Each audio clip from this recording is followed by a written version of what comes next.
আজ আমরা আপনাদের সামনে উপস্থাপন করব বস্তায় আদা চাষের সময় কোন ধরনের সারের ব্যবস্থাপনা করতে হয় এবং কতদিন পর কোন কোন সার প্রয়োগ করতে হবে সেই বিষয়গুলো উপস্থাপন করছি। বস্তায় আদা চাষ করলে মূলত 3 ধরনের সার প্রয়োগ করতে হবে: ইউরিয়া সার, পটাশ সার এবং ডিএপি সার। ইউরিয়া সার 3 কিস্তিতে প্রয়োগ করতে হবে।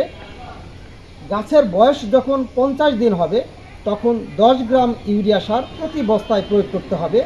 গাছের বয়স যখন 80 দিন হবে তখন 5 গ্রাম ইউরিয়া সার প্রয়োগ করতে হবে। গাছের বয়স যখন 110 দিন হবে তখন 5 গ্রাম ইউরিয়া সার প্রতি বস্তায় প্রয়োগ করতে হবে। এবং পটাশ সার গাছের বয়স যখন 50 দিন হবে তখন 4 গ্রাম পটাশ সার প্রতি বস্তায় প্রয়োগ করতে হবে। গাছের বয়স যখন 80 দিন হবে তখন প্রতি বস্তায় 4 গ্রাম পটাশ সার প্রয়োগ করতে হবে। এবং গাছের বয়স যখন 65 দিন হবে তখন 5 গ্রাম ডিএপি সার বস্তাপ্রতি প্রয়োগ করতে হবে।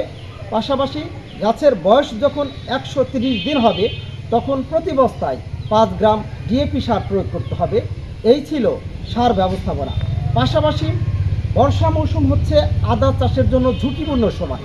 এই সময়ে ছত্রাকবাহিত কন্দ পচা রোগ হয়ে থাকে। বর্ষা মৌসুমে গাছের গোড়ায় যাতে পানি না জমে সেই বিষয়গুলো খেয়াল করতে হবে এবং এ সময়ে ছত্রাকনাশক মাসে কমপক্ষে 3 বার ছত্রাকনাশক প্রয়োগ করতে হবে। ম্যানকোজেব বা কার্বেন্ডাজিম গ্রুপের ছত্রাকনাশক অনুমোদিত মাত্রায় গাছে স্প্রে করে দিতে হবে। গাছে ছত্রাকনাশক স্প্রে করার সময় অবশ্যই খেয়াল করতে হবে গাছের সমস্ত গাছ এবং গাছের গোড়ার চারপাশেও ছত্রাকনাশকের প্রয়োগ করতে হবে।